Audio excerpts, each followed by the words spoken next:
The morning sunlight streaming through my window wakes me up instead of my alarm, and I realize that it must be Sunday.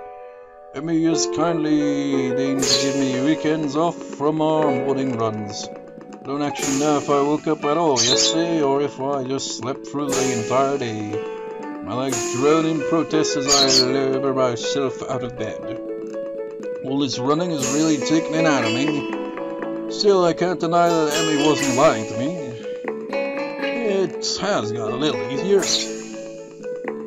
I'd been worried that the runs would start to wear on my nerves, but thus far I haven't minded them that much. Well, it's only been a week.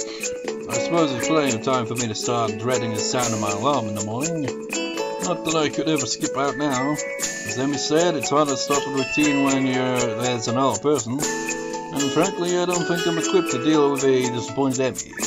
She'd probably give me those puppy dog eyes and I'd feel terrible about myself. Which reminds me, wasn't I supposed to be somewhere today? Track, field, meeting, thing. Hey, you're coming to my track meet on Sunday, right? What I'm talking about, of course. What am I talking about? Of course you are. Right? Those puppy dog eyes again. Of course I'm going. I owe you, right? Exactly, so don't forget, okay? Crap, Emmy's track meet! I better get a move on if I don't want to miss her running, since she's the only reason I'm even considering going. Otherwise, it would defeat the whole purpose of going. And so I soon find myself quite suddenly surrounded by a crowd of people all turning out to see our track team compete with another school like this one. I'll admit it, it's almost comforting to know we're not the only school like this. When you see that there can be two schools with a bunch of defective kids, well, you stop feeling so defective. You also stop feeling unique, which in most cases would be a bad thing, but in this case it sure as hell isn't. That's a part of Yamaku's appeal, I guess. When that you're not unique, hell, then there's a lot of others who would kill to be saddled with your problem instead of whatever they do. Some of the kids here aren't here because they're missing a leg or they have a heart condition. Some of them might be here because they're as good as dead in 2, maybe 3 years if they're lucky. Damn, that's pretty grim. And that's only if they get the right sort of care. It's a bitter sort of comfort to be able to say, well, at least I've got a chance of being alive through college, but there it is. I'm born out of my rather morbid musings by the appearance of Rin near the entrance to the bleachers. You came. Of course, I said I would, didn't I? That doesn't necessarily imply that you had to follow through. Lots of people say things and don't mean them. Well, I don't. Rin shrugs, seemingly bored with our conversation. She turns on her heel and heads back towards the stands. I owe Emmy money now. Why's that? I didn't think you'd show up. Emmy did. So I owe her 500 yen. You two bear an awful lot, don't you? Another shrug from my anomalous companion. I don't think so. We enter the bleachers and Rin nods upwards. Up there. I came out to see if you'd come. For the bet, I presume. Rin leads the way and soon we'd settle down on an almost empty bench. There's an older woman sitting next to Rin, someone's mother, I assume. She's got rather long hair down up in a braid. On seeing Rin, she gives her an oddly familiar seeming grin. Well, this is surprising. I thought you went to get a snack, not a boy. Huh? A snack? I wondered why I was down there. The woman laughs again in a way that seems familiar. Where have I seen her before? Well, I suppose you've always been one to go out for one thing and bring back another. But I'm being rude, I haven't introduced myself. I'm Miko Ibarazaki, Emmy's mother. Pleased to meet you. Well, that explains it. She's like a taller, older, and better endowed Emmy. Apart from her hair being a darker shade than Emmy's, there's really no mistaken resemblance. Sorry, I'm Hisao Nakai. And really, you don't have to apologize for not introducing yourself, Miss Ibarazaki. That's really Rin's job in this situation, isn't it? Another laugh from Emmy's mother. I take it you've known Rin for that long, then? It's best not to expect her to remember something like that. She's got other things to think about, I assume. Rin nods, seeming pleased by this assessment. She's right. I was thinking about sunsets. You see, it's really up to us to make introductions and the like. For lack of any better response, I nod. Miss Ibarazaki leans back a little on her seat and raises an eyebrow. So how long have you and Rin been dating? My response consists of silence as my brain suddenly lurches into gear, but just before I can begin to utter a hastily babbled explanation, Abby's mouth bursts into laughter again. You're a blusher, aren't you? I don't know if there's any way to keep my dignity in this situation, so I settle for a mumbled response. Maybe. So this must be a new romance then, mustn't it? Wait, that's not a question, that. Another laugh. I know, but it's funny to watch you squirm. I'm sorry for giving old woman her amusements. Old woman? She sure doesn't look that old to me. Clearly Emma gets her youthful features from her mother. I suppose I can let it go. How kind of you. It's starting. I direct my attention to the track where they're preparing for the first sprint. It looks like the 400-meter dash. My eyes scan the runners before finding Emmy. She's smiling with an almost cocky look on her face. The starter raises pistol. Emmy explodes off the block, disappearing from the starting line in a blur. It's amazing, even as the other sprinters converge on the lanes closest to the inside line, Emmy surges to the front of the pack. By the time she rounds the final turn, some of the other runners have caught up with her. Their efforts come to naught, though, since a final burst of speed from Emmy leaves them at least a half-second behind. Miss Ibarazaki whips and shouts, applauding wildly and generally looking like any other parent cheering on their child. Emmy bounds off the track, looking pleased with herself. I cheer right along with the rest of them. The announcer sounding suspiciously like Misha gleefully gives the results. I think she's gotten faster since the last time. That was incredible. Miss Ibarazaki grins proudly. Emmy's a heck of a runner. We fall silent as the next event is being prepared. I'm surprised to see Emmy striding out onto the track again. Wait, didn't she just run? Emmy's mother nods. Yes, but she runs multiple events for the team, especially the sprints. It's a lot of running, but Emmy can handle it. From the looks of things, she's right. Emmy doesn't appear to be tired, as if she hadn't run the previous event at all. If not for the sweat visible on her shirt, you'd never know. Which event is this? It's the 200-meter dash. She'll do this one, the 100-meter, and the relay. I see.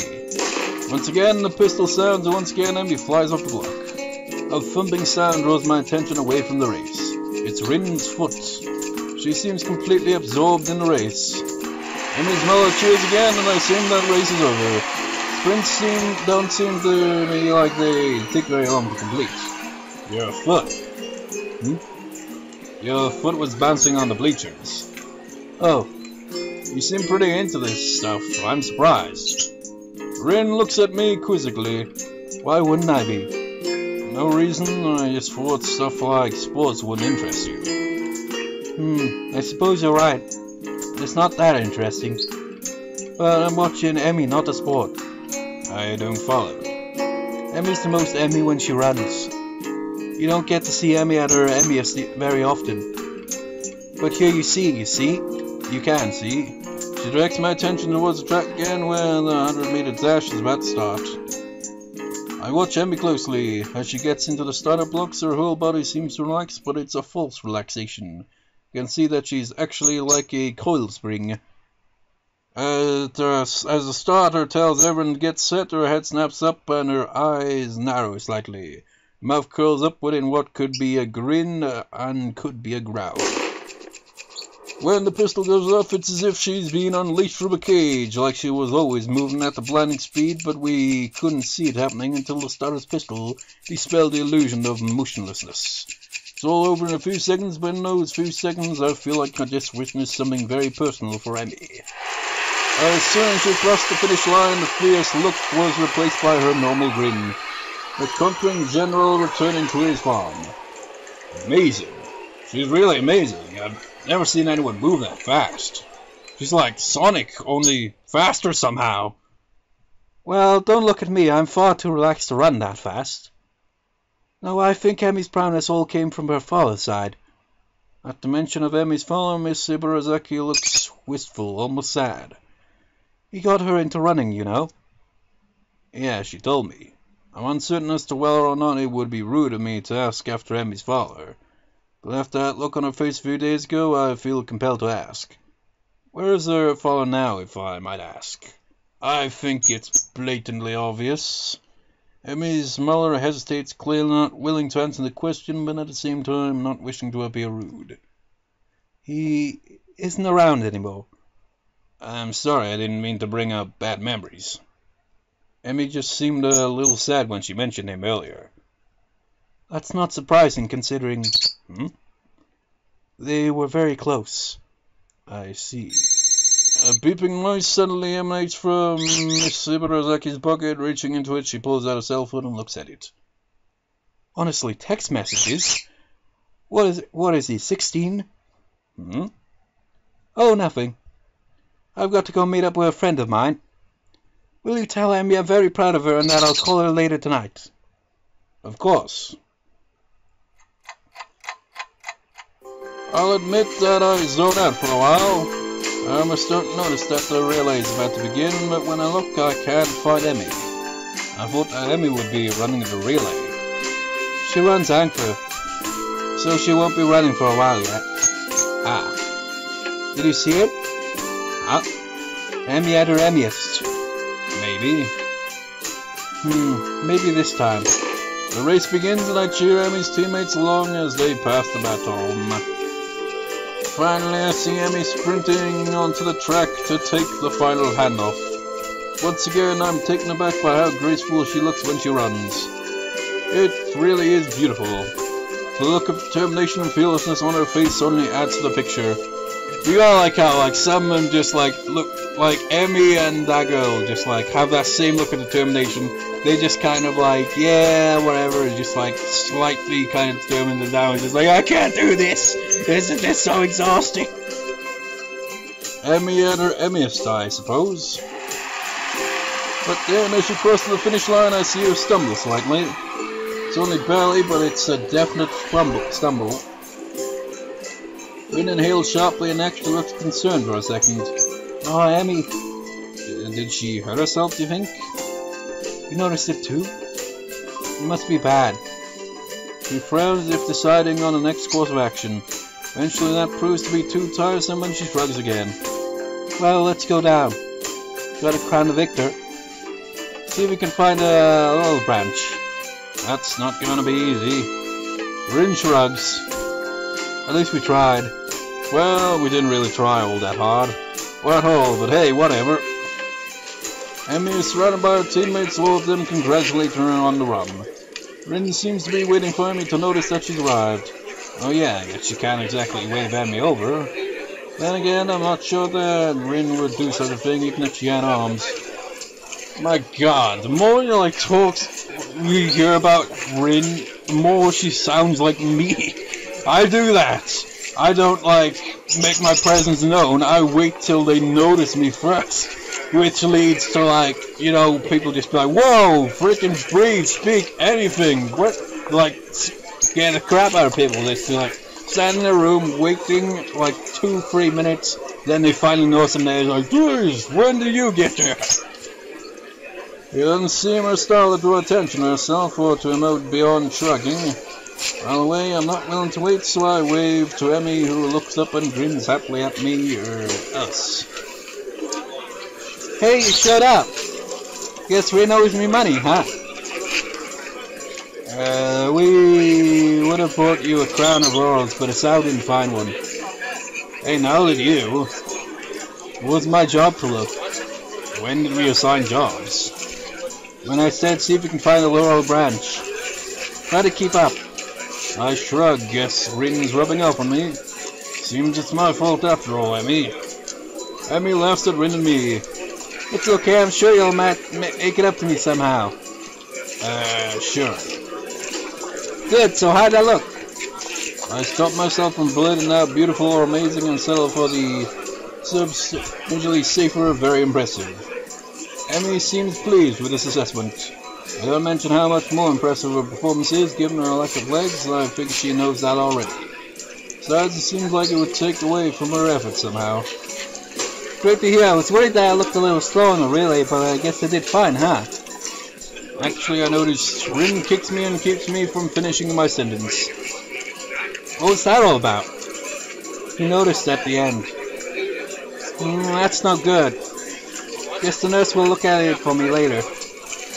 There's a carelessness in her voice as if it wasn't a big deal, but I suddenly noticed a slight twitch on her face. Like she's trying to hide the fact that she's in pain. It's then that I notice her breathing is a little shallow too. I guess she really is hurt. She must notice my concern because she sits up to me and gives me a friendly pat on the shoulder. Hey, you look a little worried. I'm fine, really. Just sore from all the running is all. And come on, a little pain isn't going to stop me. Oh no? Emmy grins, and for a moment she looks like she did during her sprint, fierce and unconquerable. Or to put it another way, really beautiful. Hasn't yet. Well then, I guess I shouldn't worry, huh? Damn right, I'm Emmy Ibarazaki, fastest thing on no legs. I don't stop for anything. Impressive. Emmy giggles and then seems to remember something. Oh, before I forget, Rin and I are going to do something next Sunday as a post-track meet celebration. You should come along. Normally we do it the day after, but since the track meet was on a Sunday, I've got homework and class and all that stuff to take care of. Plus our morning run, of course. Right, of course. Alright, your mum wanted to say she's proud of you. She'd call you later tonight. I thought I saw her in the stands. I'm glad she made it. Used to be my dad showed up to my meets, but Mum's done a pretty good job of taking her over. She shivers slightly and realizes that she's still sweaty. The breeze has started to blow too. I'm not cold at all when I've got my jacket with me, so without a word I throw it around her shoulders. Emmy jumps slightly and then grins at me. Hey, thanks. It's getting a little cold, I guess. Yeah, look like it. Just as I begin to wonder, well, not giving Emmy my jacket could be taken the wrong way, a boy in a track uniform approaches. Hey, Emmy, you're gonna miss the medal ceremony. Oh yeah, thanks. She turns to Rin and myself. Gonna have to stick around for this part, it takes forever. Besides, you should get cracking on your homework now if you don't want to be up late, Hisao. Morning run tomorrow, don't forget. How could I? Good point, I mean, it's spending time with me after all. With this she waves quickly and dashes off to receive her medals, or whatever they pass off as medals these days. Rin and I head away from the track, Rin remaining deep in whatever thought she has for most of the walk back to her dorm. As I see her off, she speaks up. You're probably not getting that coat back, I think. I'm sure I'll get it back eventually. Interesting, take it as it comes, huh? Very Emiest. With this odd statement, she turns and heads into the building. Honestly, what was it that big a deal? Emmy was cold, and unless I'm mistaken, in pain. Given a solution to at least one of those problems seems like an obvious reaction. Though I guess there is a chance I could lose my jacket if Emmy never remembers to return it. You know, it reminds me of, like, the stereotypical kind of, like, you know, boyfriend and girlfriend. The girlfriend, like, has, like, one of their coats and never returns it ever. Just like, oh, put on the coat like that, and just like, you're never getting this coat back, though. I guess Rin has a point. Still, I can't bring myself to muster much worry over the whole thing. After all, it's been getting warmer lately. I don't need a jacket. But I think I used to be a little more responsible with my stuff. Emiest, huh? Maybe that's not really a bad thing.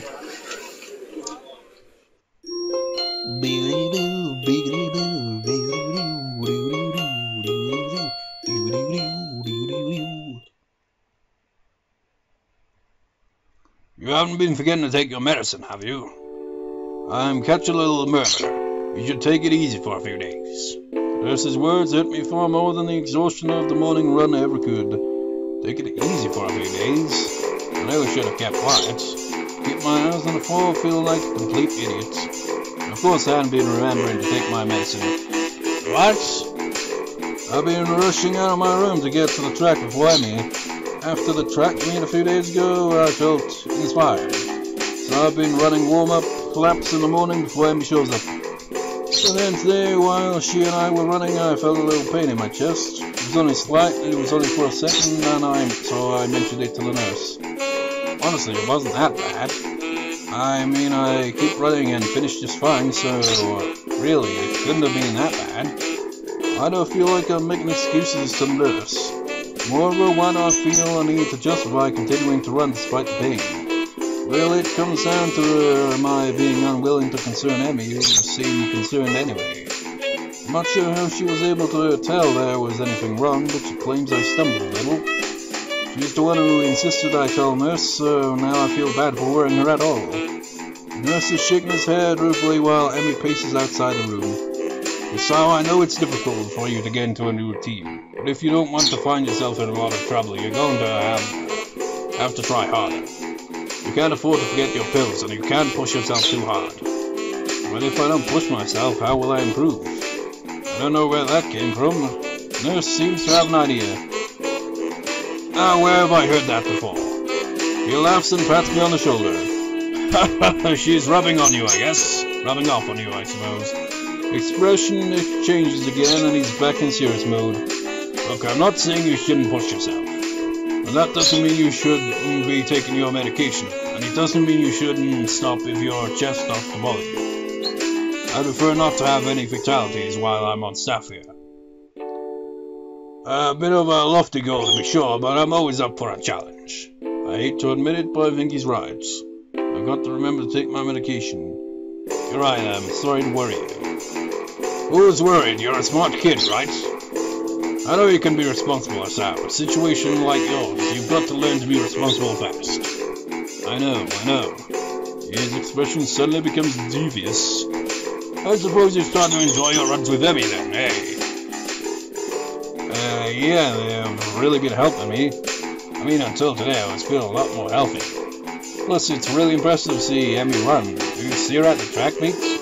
She's incredible. The nurse nods, grinning all the while. That she was, Hisao. I watched her first couple of races before I had some business to take care of, but she told me all about it.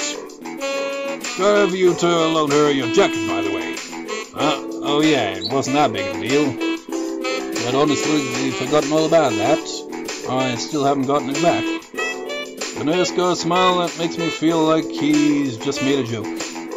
Not to you, but Emmy certainly appreciated it. I don't know, she appreciates your running with her in the mornings. This one catching me off guard a little. Sure, she mentioned that it's easier to keep to her schedule with an extra person, but I didn't think that I was doing her a favor at all. I thought she was doing me a favor for helping me follow the doctor's orders. She tries harder when you're around.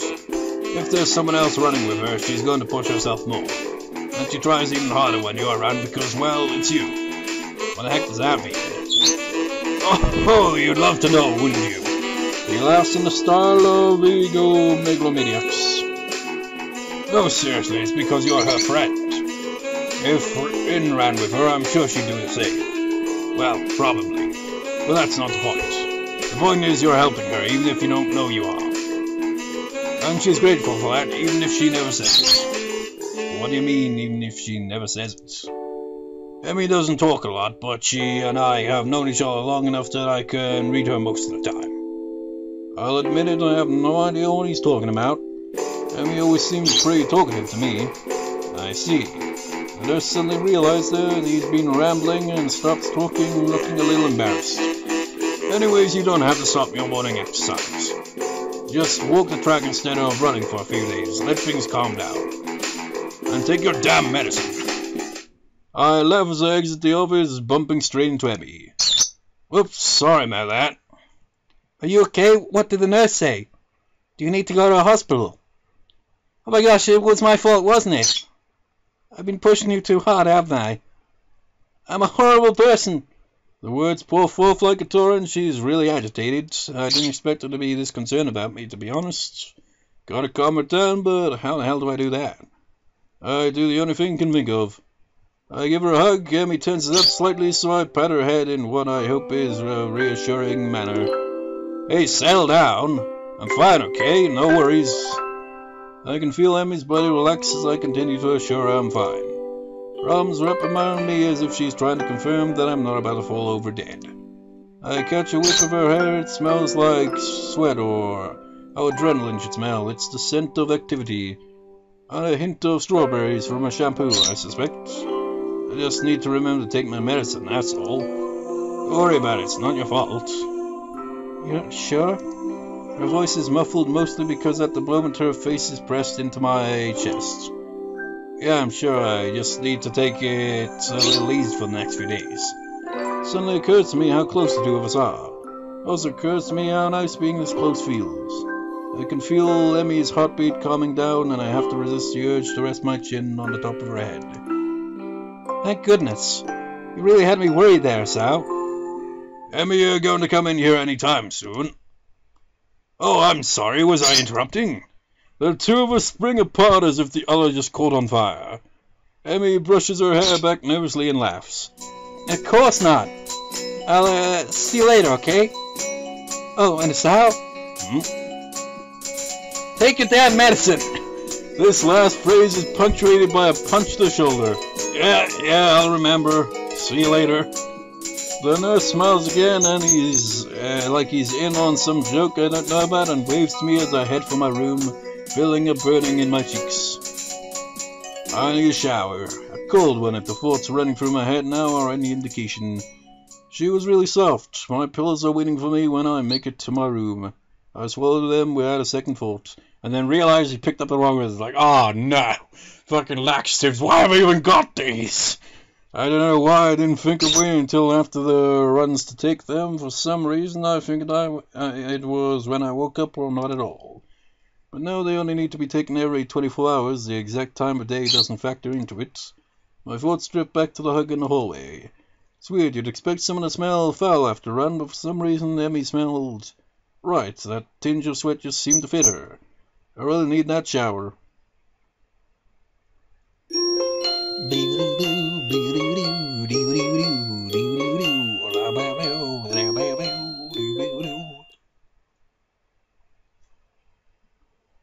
Strange that it feels so natural for me to go up to the roof these days.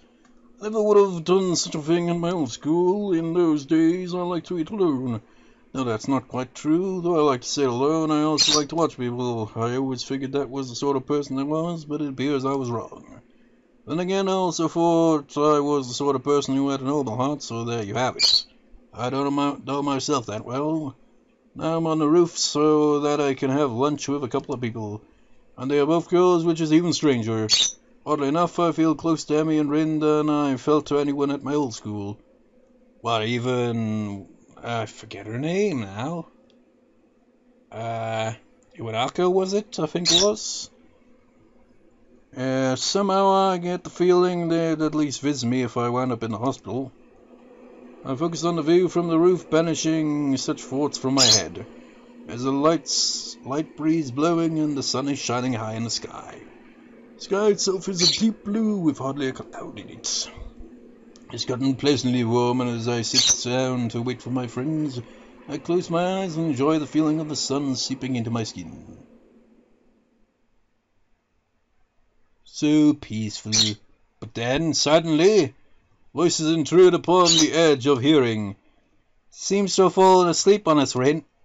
Maybe he's faking to lull us into a false sense of security. Why would he do that? I mean, why would he do that? It is so hard to freaking do these voices for the characters. There's like not really any distinctive voices, but you get the idea. No idea. Still, you make a good point. We should kick him or something to make sure he's really asleep. Huh? What? Emmy looms over me like only a short girl can, peering at me intently. Oh, you're awake. I guess we don't have to kick you then. You know, considering Emmy's prosthetic legs, being kicked would be very painful. Was it part of your master plan? What are you talking about? Emmy shrugs, her twin tails bouncing with emotion. I'm not sure either. You must be pretty tired to fall asleep out there. Out here, I mean. Oh, it's pretty comfortable, I suppose. She plops down next to me and begins to eat. Rin sits opposite from the two of us, a move which only makes me more aware of the girl sitting next to me. If I didn't know any better, I'd swear Rin did it on purpose. I concentrate on my food, trying to tune out the majority of the conversation that Rin and Emmy are having. Despite my best efforts, however, I still find myself glancing over at Emmy whenever she speaks. I notice how she purses her lips when she's thinking about something, squinting slightly as if that would improve her thinking ability. Rin says something that makes Emmy laugh, and I notice, perhaps for the first time, how she laughs with her whole body, looking back and forth, head thrown back, almost like she's about to fall over. I probably look like a creep. It's about that time that I realize Emmy's looking at me, her voice raised slightly, so she's probably just asked me a question. Sorry, I kind of zone out for a moment there. Emmy rolls her eyes, while a slight quirk of the eyebrow is the early sign that Emmy's even paying attention. Rin's even paying attention. I said, did you get a career survey in your class too? You know, one of those, what do you want to do after high school things? I don't think so. Maybe we'll get one tomorrow. What are you going to put down? That's a really good question. I guess I always figured I'd go to college after high school, but so I have no idea what I'd do once I got there. And with a heart attack and all, I'd really been concentrating on each day as it came rather than making long-term plans. I suppose I can safely start planning ahead again. I've always liked having at least a vague plan for my future, so it'll be nice to come up with one again. Of course, that didn't change the fact that right now I've got absolutely no clue. I always kind of assumed I'd figure out in college that or just become a salaryman. That's pretty popular. But do I really want to? That's a tough question. Because I don't really want to do anything. It's just like, that is a troublesome thing, isn't it? It's like, when you think, what do you want to do with your life? It's just like, I don't know. And when you come up with an answer to that, a lot of people like don't freaking have like, aren't able to actually fulfill it, you know? It's just like, I want to do this or that. It's like, well, you want to do this and that, but you can't do this and that because those jobs are not available or whatever. So you have to go with the other one. So maybe it'll become available to you at some point, but for now you're stuck with the crappier stuff. I don't know. You don't sound very excited about that one, do you? She laughs as she says that, and I'm caught up in her laugh again. It's so girlish, high and giggly like a, well, pardon the cliche, like a babbling brook. It bubbles out of her, starting in her belly and working its way up to her throat. I can't help but laugh myself. It's infectious. Yeah, I guess I'm pretty unhappy with the salaryman idea. But to be honest, I haven't given much thought of the future recently. I suppose that these days I've been more concerned with living one day at a time. Emmy considers this for a moment and grins. That's a pretty good idea, Sal. I just wrote down pirate. I'm momentarily stunned and I start laughing. I stop myself and manage to gasp out a question. You're not actually serious, are you? Emmy looks mock offended. Well, I've got the legs for it already, so I just kind of figured. Even Rin seems amused by this. Just you wait, I'll be the terror of the high seas. I'll show you all. I've even been working on my pirate voice. She suddenly springs up and begins swaggering up and down the rooftop shouting orders. Yar me, hotties, give me roadside with the long guns. We're where thou gets for garters. Do you even know what that means? Rin's unexpected interruption stops Emmy in her tracks. Not really. But it's all in delivery, which I lack. The ringing of the bell prevents her from demonstrating her point filler. Emmy dashes off immediately, leaving Rin and myself alone on the roof. Rin stares at me intently for a few moments. Is there something wrong? Rin considers this question closely for a moment. After a lengthy pause, she shakes her head. Nope. Oh, why the staring then? Rin shakes her head again. Nope, I don't get it. Get what? The staring thing, you two seem to, but I don't. Great, she saw me staring, now she probably thinks I'm a pervert or something. Actually, probably not, this is Rin we're talking about after all. Still, I feel the need to defend myself. I wasn't staring, I was just tired. Rin actually snorts at this, but she doesn't say anything. No, really, I was just distracted as well. You can turn this conversation and head back down to class. I'm greeted by the twin inspectors of Shizune and Misha, looking like they mean business. Oh my god, it's been a long time since both of them have been on screen, surprisingly. What will happen? Find out next time. So I'll see you next time, viewers. See you next time.